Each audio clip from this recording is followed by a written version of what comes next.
was a giver, that he was a chacham we know, and that he was rich because, you know, by Matan Torah, when he broke later somebody gathered up some of the broken pieces, when he cut, you know, the San Piran, he cut, there were certain pieces that were left over. That's a very precious stone. And Moshe Rabbeinu sold him and he became rich. Yeah, it's very interesting. The stone that the luchas were made of was a very, very amazing stone. Mm-hmm. Yeah, and Moshe Rabbeinu was rich. So the Gemara says, how do we know Moshe Rabbeinu was a giver? So the Gemara says that he put up the Mishkan. Mm-hmm. And they say, not only he put it up, but he also put the cover over the Mishkan. Yeah? So once again, it's very amazing in the Gemara. The Moshe Rabbeinu could have bought a ladder or put 50 soapboxes or something, got up on top of them and put and the Gemara said, no, it's Moshe, that Moshe himself put the oil over the Mishkan, the coverings over the Mishkan. Either were 10 amas high, so the Gemara said, Simon, Moshe Rabbeinu was 10 amas high. Yeah, that's the Gemara. The Moshe Rabbeinu was very, very tall, and somebody who's 10 amas high is usually a giver. Yeah, and because he was 10 amas high, he was able to put the cover over there. And once again, very pilly, that brings a ladder or some soapboxes, I might get somebody to help, you know. Was it either Moshe Rabbeinu was 10 amas high? Al Chaponim, the Medrash Tanchuma doesn't go with that. It's not like the Gemara. Because in the Gemara it comes out, Moshe Rabbeinu put up the Mishkan. And why did he put it up? Because he was very big and he was a giver. Here, Moshe Rabbeinu said, I'm sorry, I can't do it. What's going to happen here? Nobody can do it. So I asked myself the question, why does Rabbi Tanchuma, why does he not learn like the Gemara, that Moshe Rabbeinu was a big giver, and he did it himself? You follow? Furthermore, there's another basic question here. What happened when they traveled around in the desert with the Mishkan?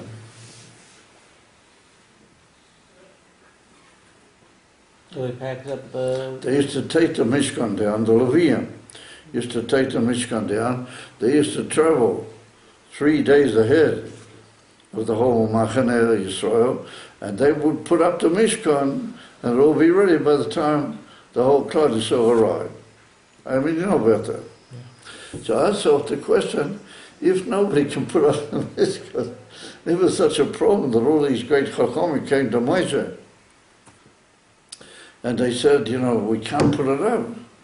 So how come the Levium, you know, every time they traveled anywhere, the Levium just put up without any trouble?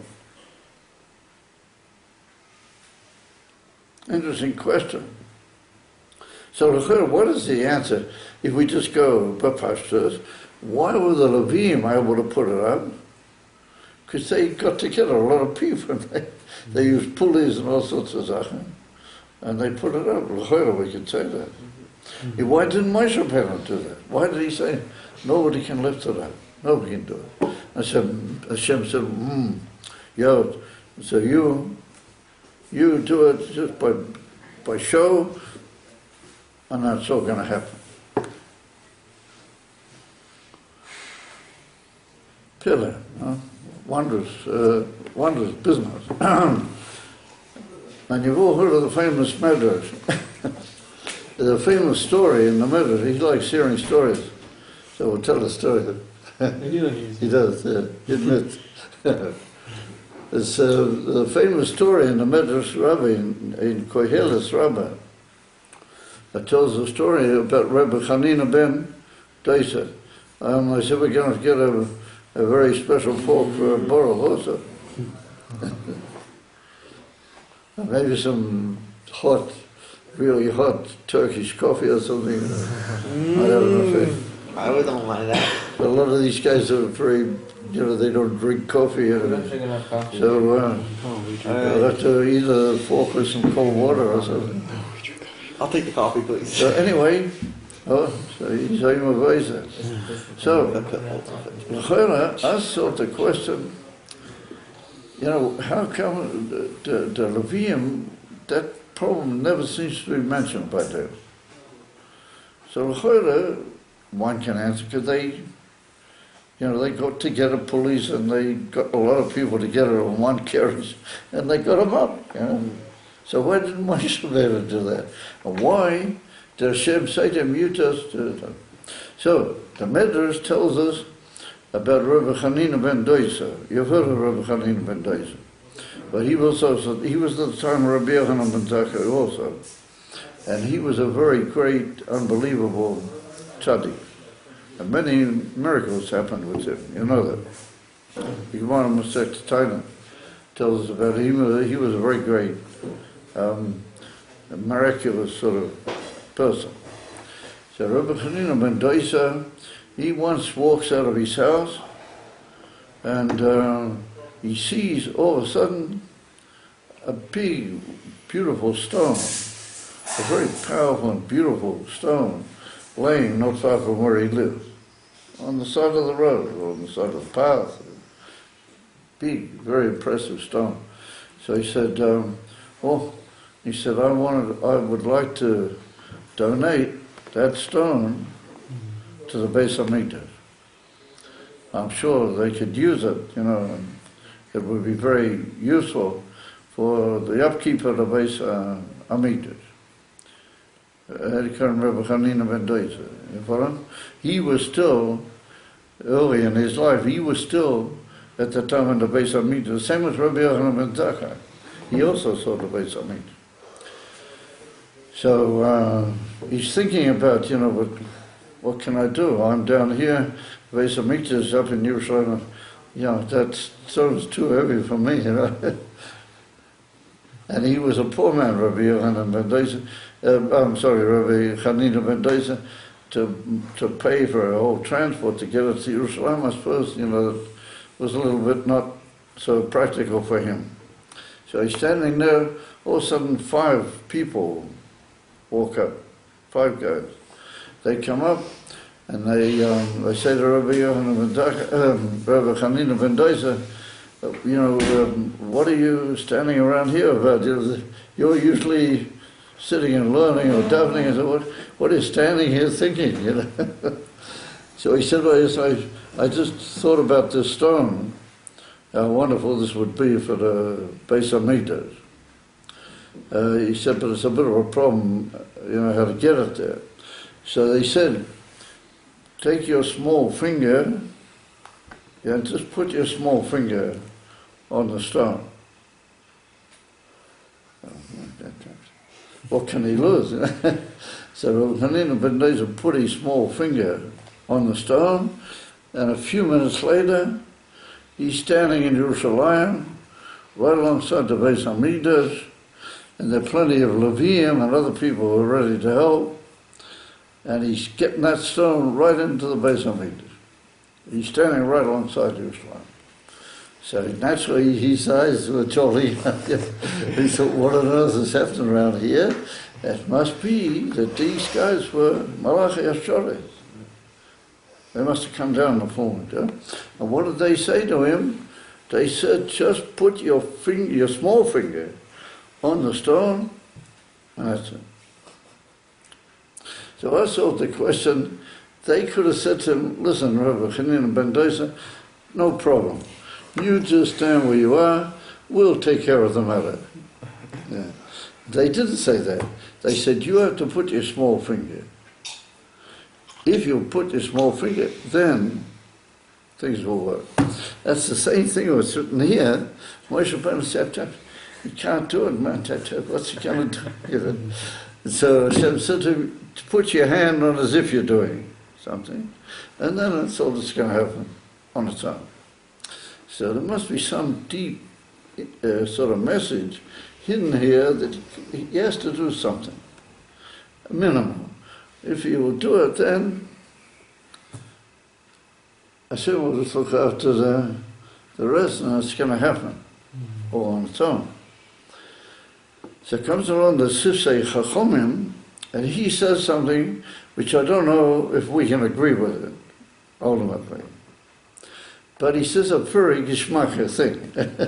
And therefore I'm going to tell you over it, even though towards the end of the class I'm going to learn probably a little bit differently. But he says like this. He says, Moshe Rabbeinu put his hand on, and Alidei, he brought the divine help, and that made possible the divine help, and everything just happened all of its own. And he said, I wasn't the Levium, you know, when they travel around, he said, oh, since Moshe Rabbeinu already did it once, miraculously, then it became possible for all Yidden, doesn't matter who they are, how much more so Levium, that they can do it, and it'll all work. So Moshe Rabbeinu did it once, miraculously, then afterwards it becomes like possible for everybody to benefit from it. That's what he said. That's just a chacham. Now that's a very rich idea. And I don't know if that's going to be ultimately the pshat of it. It's a very nice idea. And therefore, what do we learn from that? We learn that the Moshe Rabbeinu, the emissary leader, he gets things done.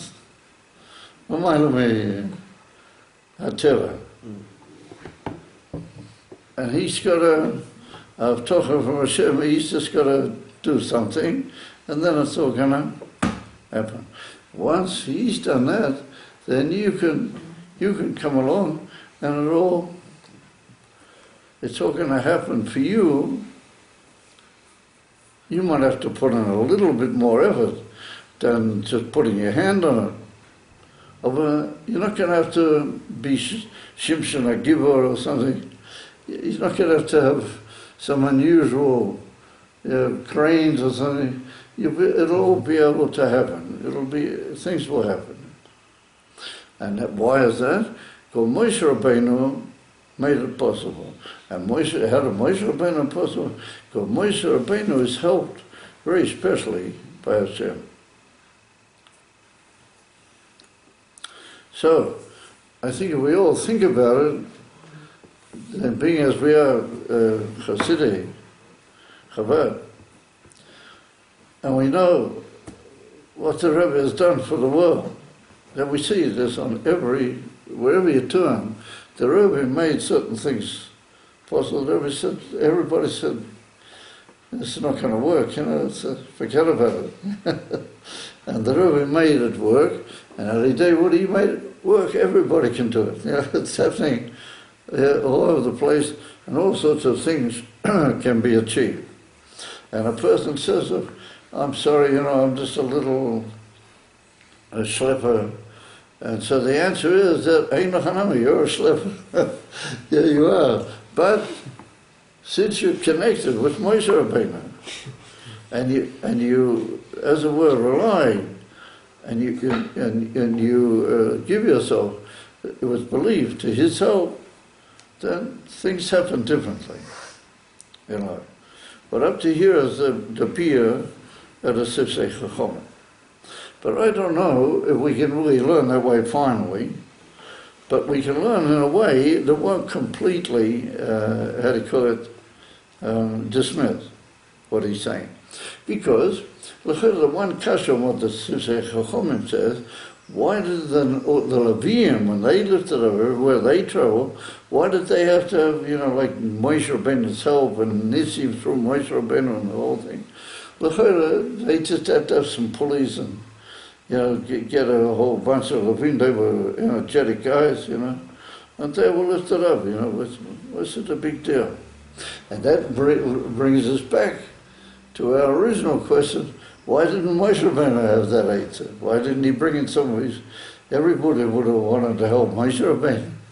He could have put in 50 kiborim or something, and all together, how they say, whoop, they could have lifted it up. Therefore, I want to sort of share with you an idea, this is a very amazing idea, that the Rebbe brings down in a Sikha. And the Rebbe says, if you look in Rashi, Rashi says that no man lo yochel lahakim shum odom. And Moshe Rabbeinu said to the Eibishter also, he said, no man can lift it up. Eich efsher hakamote al yedei odom. Odom on its own is a singular. So what is the problem? Just bring in a bunch of guys. And particularly, the question becomes even more that I looked up in the Medrash Tanchuma, and Rashi quotes the Medrash Tanchuma, but the Medrash Tanchuma is very different than what Rashi said. It's very amazing.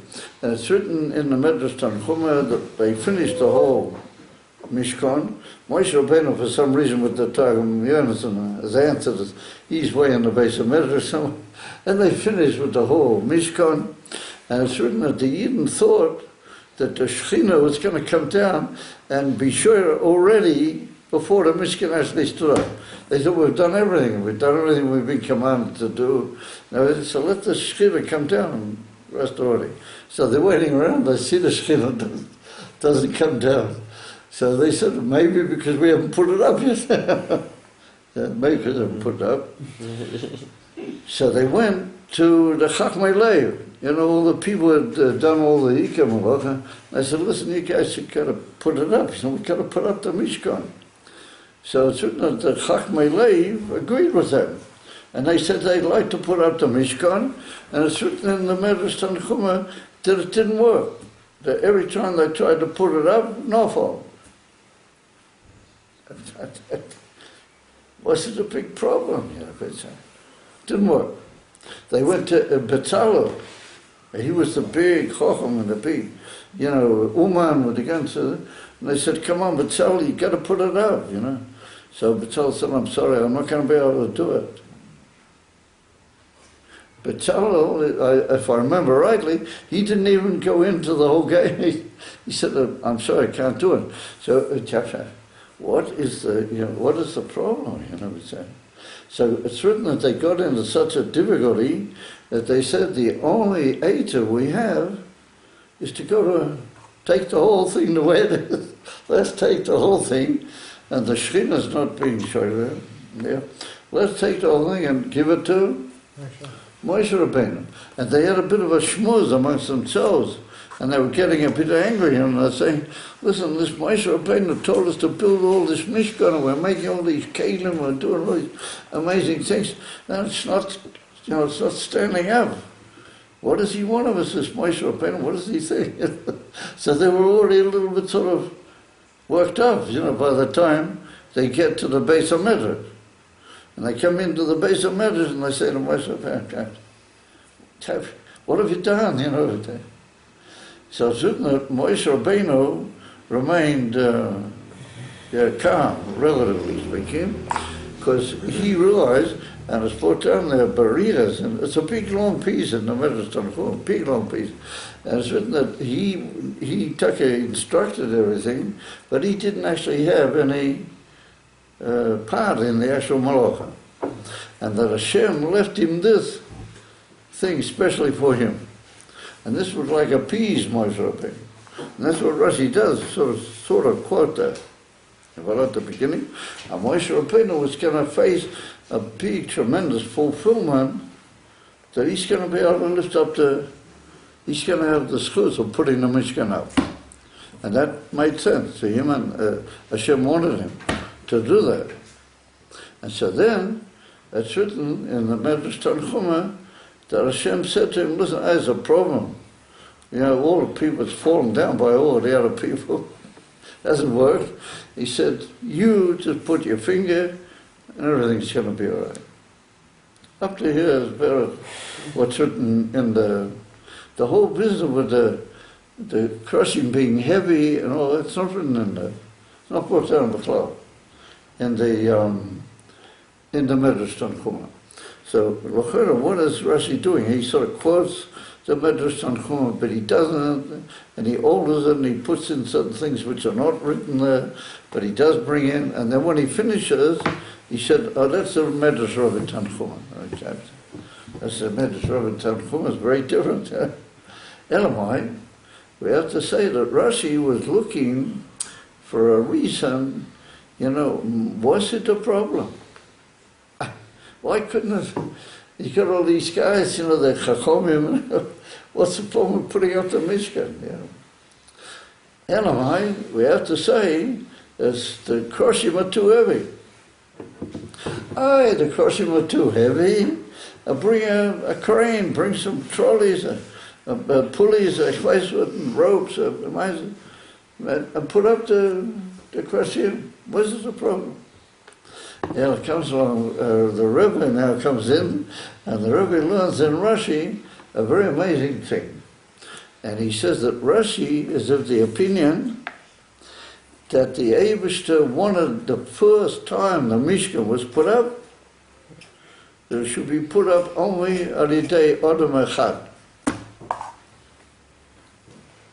Hashem wanted the first time the Mishkan was put up, it should be put up only by one man. And therefore Rashi says that Shum Odom, no mensch can do this. So if no mensch can do it, then bring other mensches. Bring other guys into the picture. Elamai, so Rashi says there's some reason that Hashem wanted the first time the Mishkan was put up, it should be done only day Odom Echad. And who is that person? Moshe Rabbeinu. Moshe Rabbeinu. And Moshe, so we could say that that's a special hashgacha, and that's the way Hashem worked it. The Moshe Rabbeinu didn't actually do anything in the actual making of the Mishkan. He didn't does, but he brought it to a place where it could be put up, and that's a big question. We want that one man should do the superhuman. And that's what Moshe Rabbeinu says. I'm sorry, that one man should lift all these koshim. You follow? It's impossible. So Hashem says, okay, I stick with mine, only one man is going to do it, but I'm going to help you. Right? You just put your hand, like later it's going to be Rabbi Hanina ben Dosa. We have to look in the Sifrei HaKabbalah. Maybe there's Rabbi Hanina ben Dosa got some kesher with Moshe Rabbeinu and all the Gilgulim and all the Inyonim. And you just put your hand, and it's all going to stand up. All right, so. Now there won't be any kasha. Later when the Levium, that's why we're not learning like the Sifrei Chachomim. Later when the Levium, that's moving, that they're not patronim, the Levium. They brought all sorts of other guys with pulleys and everything, and they had it all worked out, and chick-chuck, they put up the mission whenever they needed to. This first time that was put up, and therefore this was put up not on Rosh Chodesh Nisan. This was put up on Kof Gimel Odar. This was put up on the first day of the Yemei HaMiluim. And you fellas are doubtless aware of the fact that's brought down in the Medrash Tanchuma that Moshe Rabbeinu put up the Mishkan the whole 7 days of the Miluim. At least, there's one opinion that he put it up and took it down 3 times every day. That's what it said, brought down one opinion. But everybody holds that Moshe Rabbeinu for sure put it up in the morning, and in the night time he took it down and put it up the next morning. Adequate. The Mishkan, the whole 7 Yemei HaMiluim. And then what we see later that on Rosh Chodesh, the Mishkan is put up, so that means permanently. And from then on, it stood and was only taken down when the Levium took it down. But we have to understand from that this insistence on Hashem's part that one man do it lasted for 7 days. And Moshe Rabbeinu, every day, took down the Mishkan. That's also a pretty hefty piece of work. Moshe Rabbeinu took down the Mishkan, and then he put it up the next morning. When he'd finished the whole Shiva Shemei Maluim, then the Mishkan is put up again, and then stood for X time. It was permanent. Well, if he said, this is amazing ongoing ness, you have the Mishkan just standing up on its own. So up to here is the learning of the Rebbe. What the Rebbe learns was some amazing inner reason. Hashem wanted that only one man start the whole thing up. And that's what Moshe Rabbeinu said, Shum Odom, there's no man that's going to be able to do that. So Hashem said, well, it depends who you're doing business with. Are you doing business with me? Then you just put your hand and let's see what happens. And then the Mishkan just stood up on its own.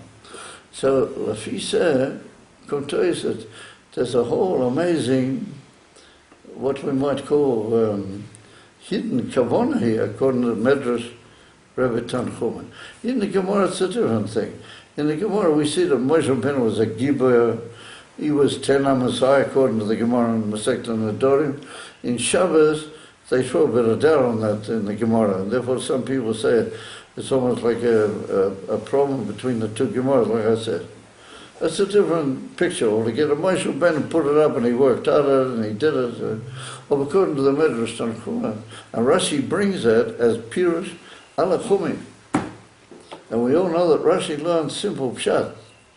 And Rashi learns that the simple pshat is not simple at all. The simple pshat is not simple. It's a whole amazing inyan. And according to the Rebbe, it's absolutely amazing that it has to be done, as it were, by one person. So, listen, you guys, what I want to suggest to you, that there's hidden in this a very, in my opinion, a very amazing message. And we've got to realize where we hold in the world. You follow? We don't hold in the best situation. We've got to realize where we really hold. And that is that we've got to picture to ourselves by whom are we doing business. What do I mean? That we have a Rebbe. You follow? We have the Rebbe. And the Rebbe wants to build a Mishkan for the whole world. The Rebbe wants to turn the whole world into a place of serving Hashem. And he wants the Beis Hamikdash to affect the whole world. And he used to do that even before it was destroyed. You know about that. The famous Medrash, which says that if the Romans would have known all the benefit they got from the Beis Hamikdash, they would never have destroyed it, nor would they send all the legions that they sent to destroy, they would have sent to stand around and guard it. In other words, the Beis Hamikdash was already affecting the world tremendously. No, if you're a Meshuganim, so you're a Meshuganim. So these guys were Meshuganim, and they didn't realize what was going on. And they did the Hebrew of what's their own Torah. And therefore the Rebbe, the Hebrew, they're all good. And therefore the Rebbe had Rahmanas on the world. And the Rebbe wanted that the whole world, including the Umas Oilam, that they should realize what is their Emes HaTorah. What is their Emes HaTorah? And their Emes HaTorah is not walking around destroying things. That's for sure. And not, doing all sorts of things which are not good for humanity. And Allah has come overcome, running around sticking people with knives,